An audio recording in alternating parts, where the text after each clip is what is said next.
Everyone, welcome back to the Free Toastman News Pod, the show for fintech marketers and consumer lending. I'm Nick Madrid, and as always, I'm here with my co-host, co-founder, Carlos Caro. We're doing something a little bit different today. Normally we split a news story down the middle, but Carlos just put out a piece in the newsletter and an editorial that accompanied it with that I've not been able to stop thinking about, and I just have a stack of questions.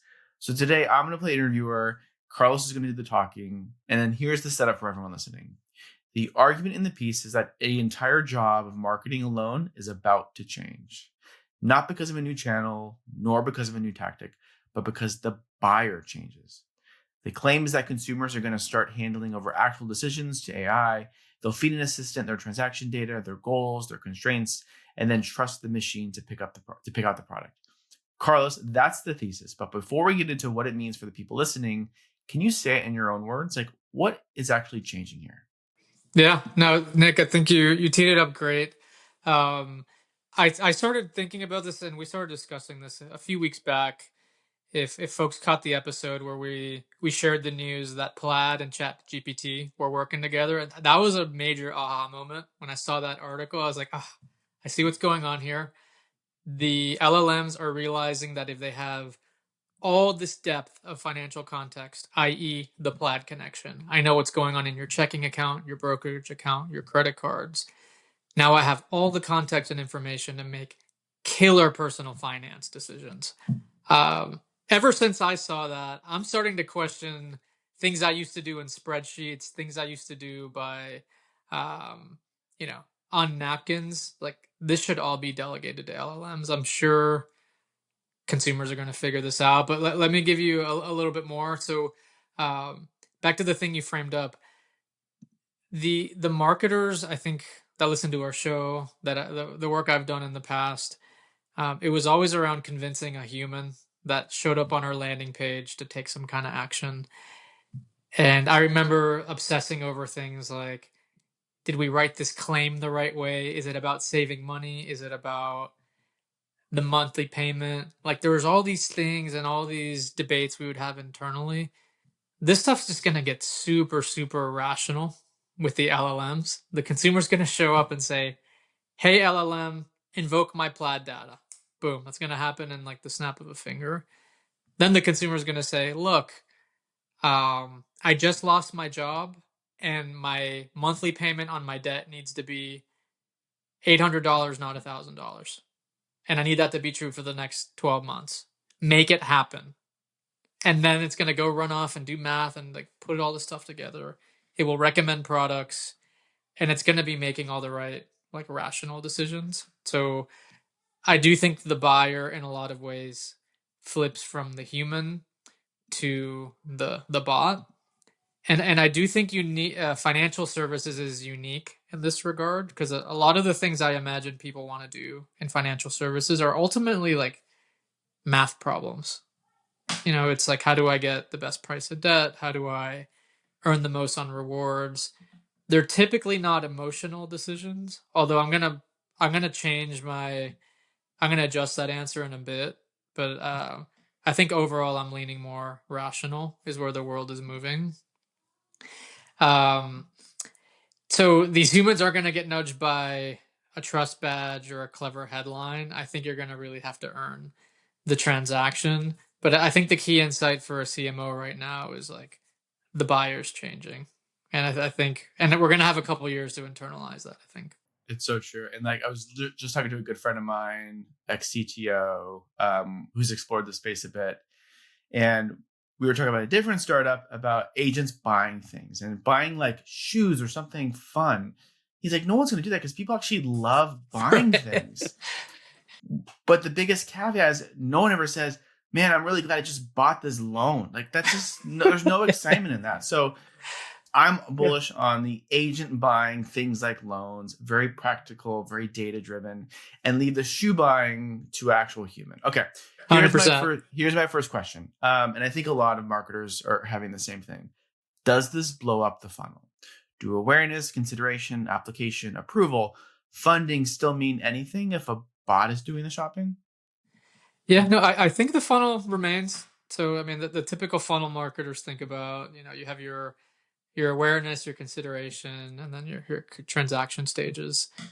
Um, I think it's all more or less the same stuff, but now we're talking in like the language of the AI, right? So does your LLM acknowledge that your product exists? So it's like the LLM's awareness of your product, not so much the human. And that's going to be a technical problem, right? Do you have the right API into Claude and into all the other LLMs? That'll be a question mark. Um, will the LLMs be motivated to share that awareness with the customer? So I do think it's the same funnel. So I can imagine the same type of dashboards, but rather than going out and surveying humans, we have, I don't know, maybe there will be a way to survey the LLMs on stuff like this. I'm sure there will be research organizations that will make it their job to invoke all sorts of queries on all sorts of product types, and will come back to each brand and say, hey, here's this LLM's awareness of your stuff is 20% and this LLM's is 30, and much in the way marketers used to play the SEO game. There'll be some people are calling it GEO, but some game to kind of make sure that you exist in the LLM world. Where I start to think it gets more interesting here, though, for lenders specifically, once you get past the awareness stage, consideration I think is a really interesting one. Um, and the world where we design like 1% cashback products for the masses, I think those days are gone, right? Because the 1% cashback product was designed to be perfect for no one, but like pretty good for almost everyone. And in this setup, like you need to be amazing for one person. That's what kind of hits in LLMs. And we'll get back to this because as we were doing our prep, Nick, you said, "Hey, like what should CMOs absolutely be doing?" So I have a specific suggestion, and it's going to touch on like niche products and how to think about that. But I think there's going to be just a giant revival in niche products for that reason, because you don't have to be the okay match for the masses; you have to be the best match for the specific user. And AI fortunately enables like this kind of stuff at scale. So I think that's really interesting. And look, I think the back to the kind of the headline point here. As you go down the funnel, applying for the product, it's no longer a human; it's a machine. So what the form looks like, how many fields, how it's laid out, is it mobile optimized? It's irrelevant now because it's two APIs talking to each other. But APIs still have a user interface. What data was the LLM sending to the bank? What happens if some of the data was missing? Does that create a user prompt? Or does that create a call out to a third-party API so that the user has like a really great experience? And now a risk team has to weigh in and say, well, I want the user experience to be clean, but when it's clean and it's frictionless, I have to compromise the quality of the data because they're not providing it, some third party is providing it, and there's a higher error rate. And so like there's all these really interesting questions that um, effectively start to balance out ease of use and low friction against quality of decision, both from a fraud and a credit risk perspective. But the constituent buyer isn't a human; it's a bot. So I think it really has to rewire how marketers are thinking about this. That's a pretty optimistic read on that, I think. And so if the metrics survive that we're traditionally accustomed to talking to, like where does the actual work move? Like what is the new lever that we all can pull to drive what we want? I think a big one is going to be around the product library. So we talked a little about that at a high level, but um, how many tools are you giving the LLM to pull from? So if you have a two credit card like library, that's all the products that you have.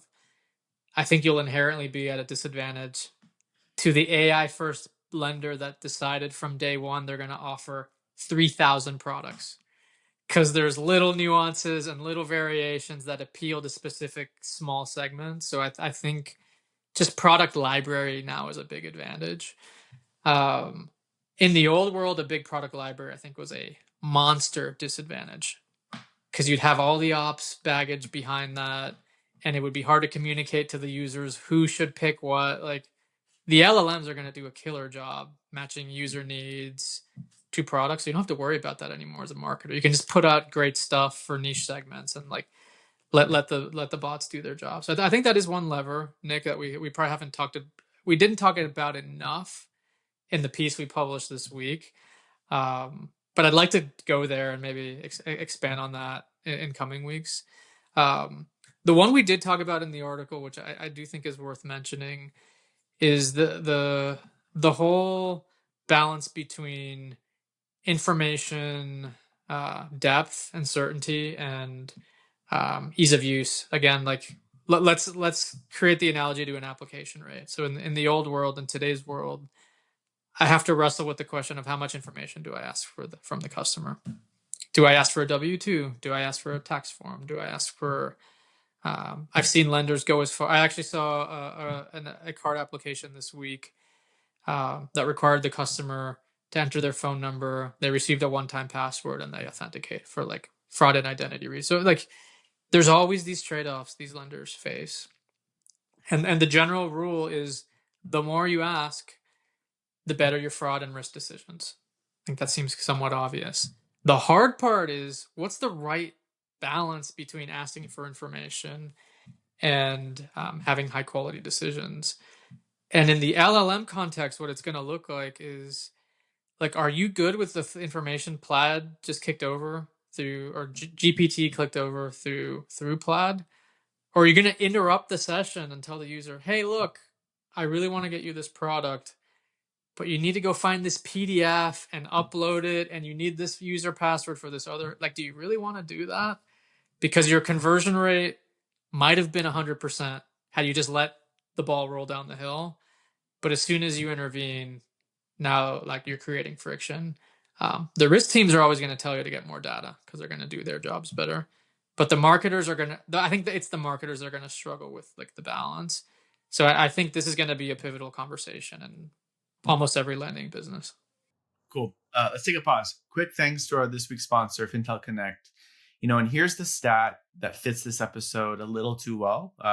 56% of US banks and credit union executives still build their marketing budgets off of last year's numbers. That's from research out of Cornerstone Advisors and Fintel Connect.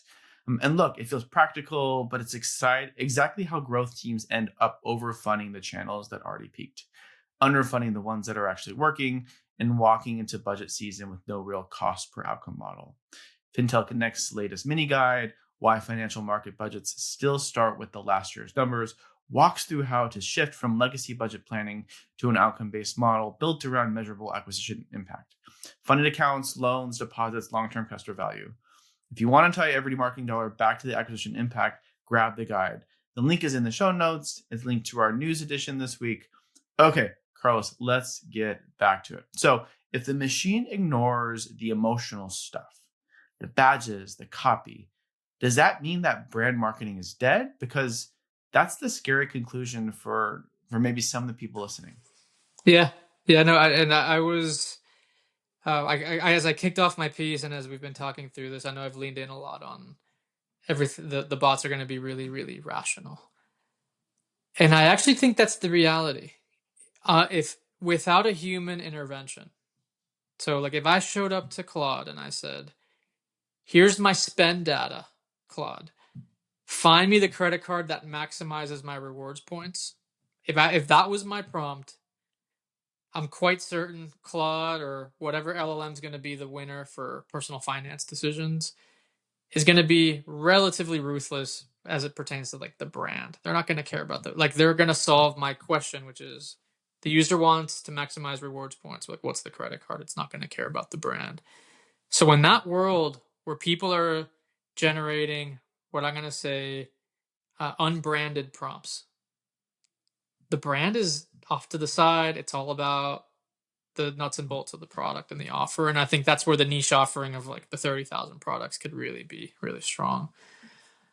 But like the world doesn't work that way. I know as I think about my credit card usage, some of the moments I remember most are like traveling overseas and my card gets declined and I'm like, shit, I need to like pay for a train ticket. Like there's a moment where you really need this thing to go through. And in that moment, when you call the customer service number, you want great service. You want it to get resolved. You want it to be easy. And in my mind, the best in class for that is Amex. They're fantastic. Every time I've called Amex, they're easy, they're fast, they treat me well. I don't have to be on hold for half an hour. So I lean heavily on cards I trust. Amex is one of kind of the brands I trust. So if I were to do that query I just talked about of maximize my rewards points, the way I would phrase it is show me the best Amex product for my spend. But then also find me maybe the second. Like find me another option that isn't Amex. And then I'm going to have to weigh, do I want to risk this fintech I've never heard of that gets me $20 more in rewards? But the Amex card, maybe it's a little not as rich on rewards, but man, I trust them. I know they're solid. They're not going to leave me hanging in a tough moment. That would swing my decision. But that was me, the user, invoking the brand into my query. And that's where I think the game's going to be, is making sure your brand like shows up in these prompts. And I really don't see any shortcuts to that. I think there's going to be a lot of hard work leading up to that. So just a summary, opposite is true. Brand is increasingly important in this LLM driven world. So that actually leads to another question. I think, some execs are asking, I've talked to people who've also broached it with me. Should I just build the super app, right? If that AI surface is where the decision happens, why wouldn't a big lender want to own it? And just quick caveat, we also reported in our news this week that SoFi recently launched 2 AI individual products. One for just financial coaching and another one for investing. So like in my mind, SoFi is almost trying to own that AI interface within their app versus a chat GPT kind of interface. So I think this is actually a real question that's coming to mind. Yeah. What do you think? I mean, SoFi is a unique case. So I'm gonna park SoFi here for a second. I think most brands, would be ill-advised to try to build this themselves. And the tangible example I'll just mention, because I think it fits the conversation. If you think about what Credit Karma built over the last 19 years, how many banks do you think tried to copy something like Credit Karma? Nick, I know you follow the space a little bit, but give me a number. How many banks do you think tried to build a Credit Karma like? I don't know. So how many banks are there? Like thousands and thousands of banks. Oh, well, let's just talk about maybe the big banks, like the top 10. How many do you think? Let's say 9. Yeah, it's probably closer to 9 than to 0. I don't know the exact number off the top of my head, but I saw a lot of these Credit Karma features and services where the bank would show up and knock on your door and say, "Hey, I have your free score," and show up. And then I think part of the monetization model idea was that they could distribute other products and services, including potentially competitive products and services in some cases. I don't think, as far as I'm aware, and I don't think the big banks report on this publicly and deliberately, but I never saw any of them really get anywhere close to what Karma built. And I think a big part of that reason is just Karma's independence as a technology company, right? So I think consumers were clear from day one that Karma doesn't issue the cards. They don't have a horse in the race of who you pick. They just want to give you transparency into the choice, give you the pros and cons, let you make your own decision.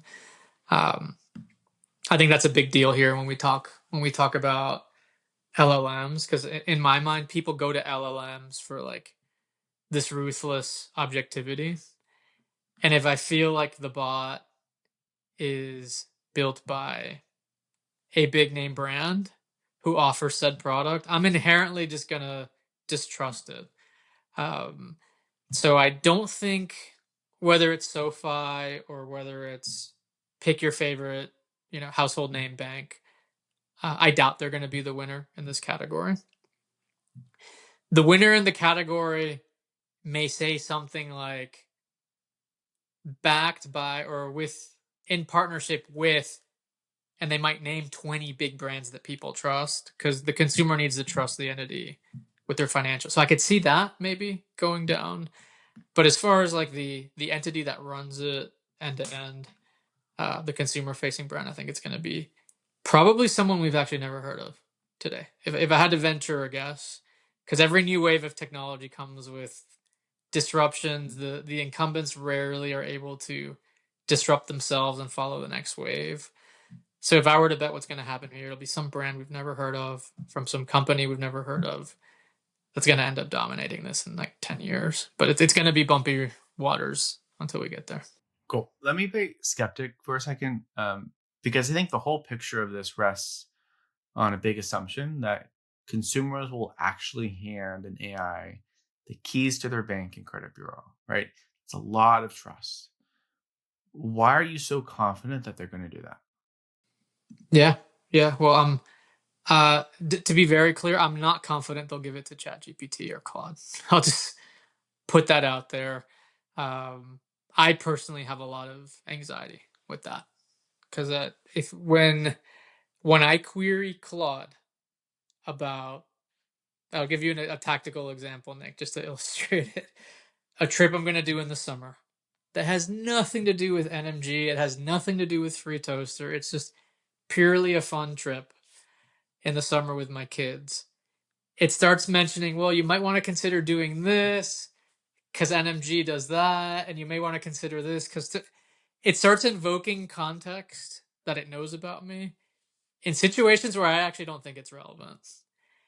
And so I start to worry about how the data is going to start to get used, right? So if I'm considering handing over all my checking data and credit card data, yes, there's a lot of utility within the microcosm of what credit card I pick, but there's a lot of information I don't necessarily want a corporate entity to know about me. So like there's a privacy concern, I think. There, like, will it be sold to marketers? Am I going to start getting spammed? Who knows? Like, this information could be abused in a lot of ways. And I'm just not of the mindset that like Anthropic or Claude or any of these companies are um, thinking that thoughtfully and that carefully about financial data yet. I do think they'll get there, but I'm personally quite nervous. Um, but back to your question, do I think it'll happen? Yes. I mean, Mint, this was a company that Intuit ended up buying years ago.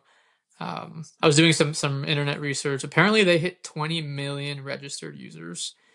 So this was like the Plaid of the day. You know, this was probably like 2008, 2009. There was a company called Yodely that was on the back end. But it's the same idea. You put your username and your password, and we'll download all your transaction data, and like we'll present it to you in really interesting ways. 20 million people trusted that in 2008. And the utility of that was like, it was literally like, let me paint for you a dashboard of how much you spent month to month, how much you spent in each category. It was pretty rudimentary stuff.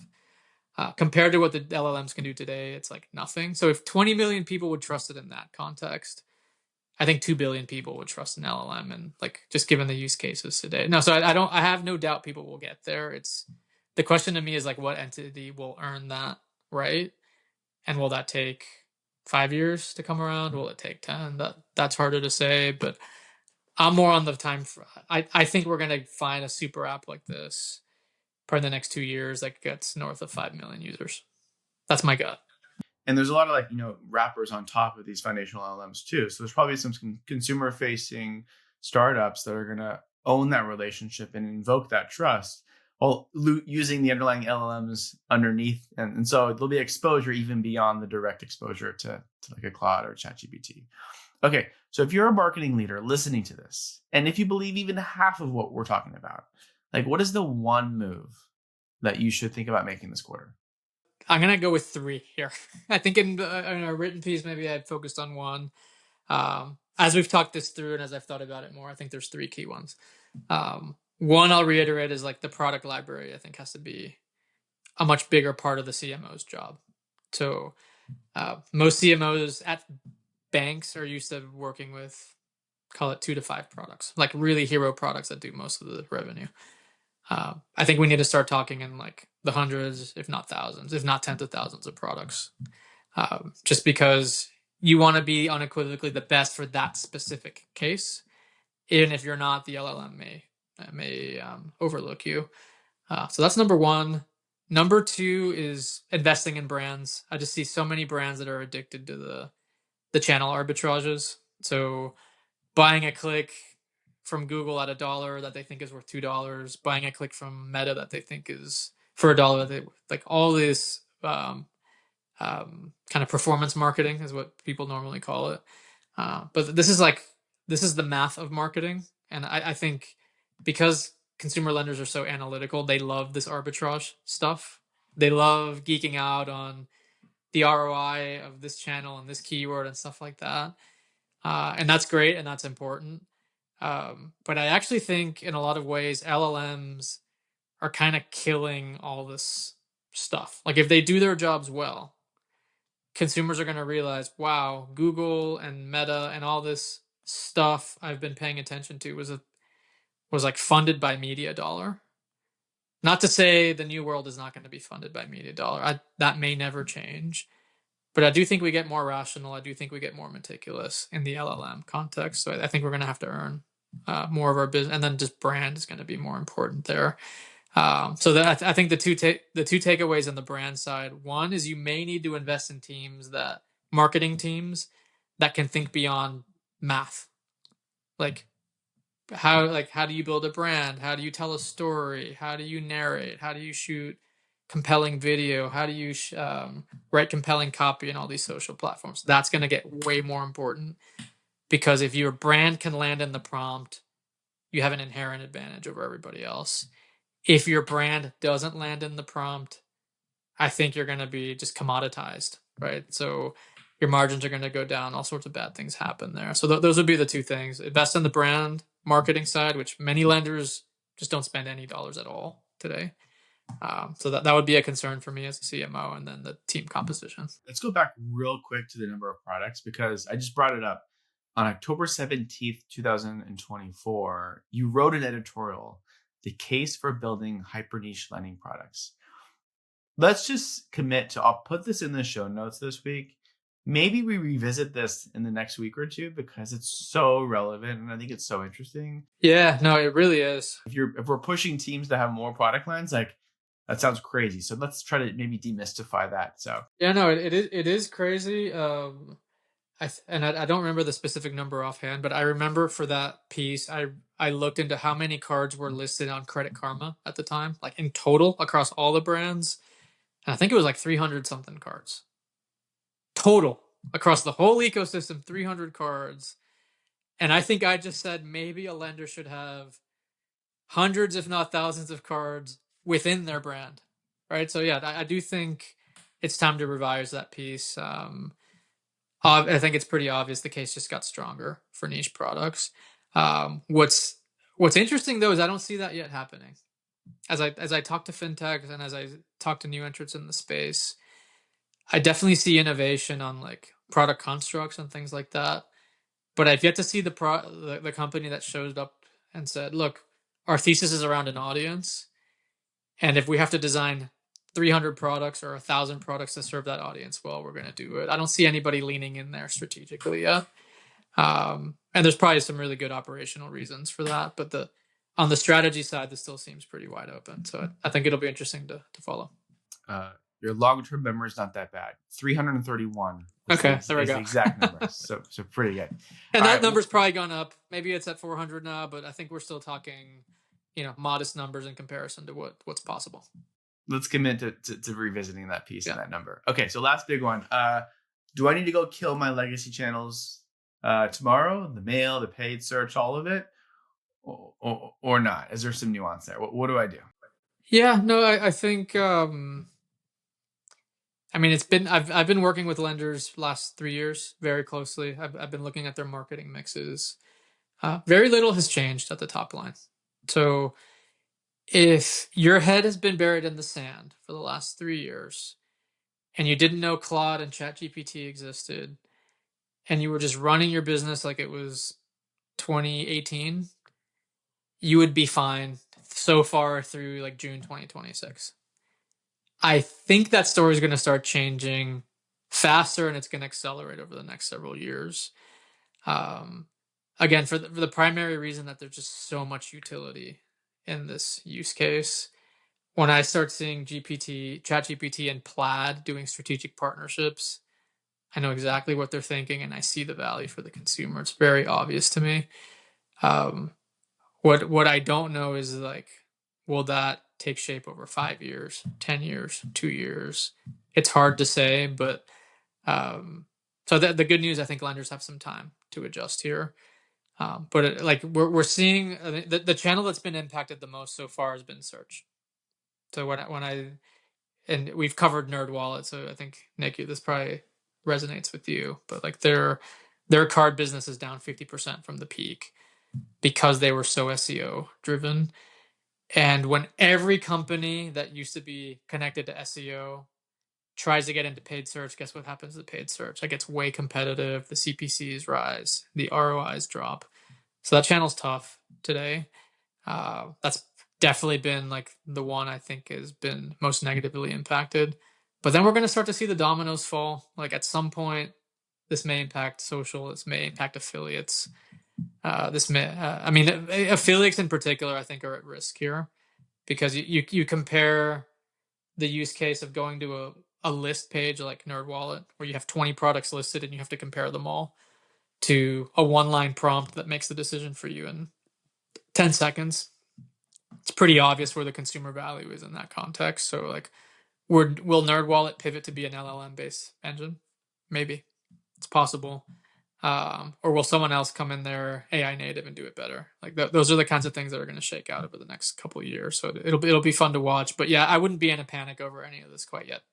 Cool. And I think for me, my big takeaway is, the elegance of all this is that there's no trick to it, but you just have to have the best offer. Like, No, that's it. it sounds so simple, but like that's what's going to win here. And so it leans into your niche thesis. It's being more niche in what you're offering, being able to meet the customer in the right way. Like that's what wins here. No, I love that framing because as marketers, we're trained to convince someone you're the best without actually being the best often.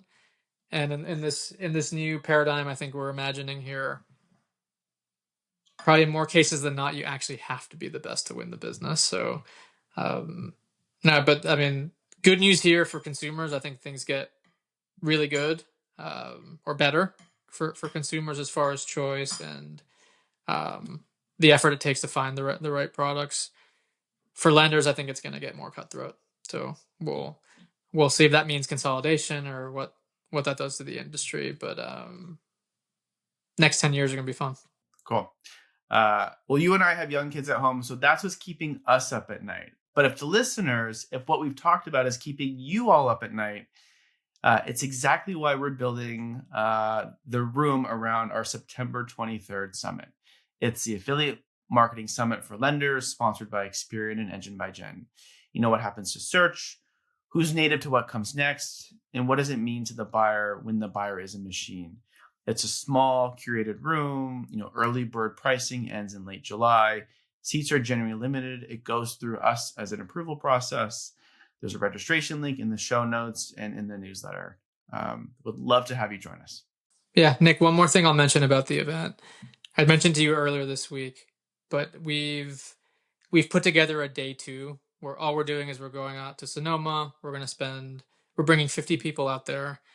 And the idea is structured and unstructured networking, but no presentations, no fireside chats, no panels, just 5 hours in wine country, having lunch, having a little bit of wine, having some good conversations. We're almost full on that event already.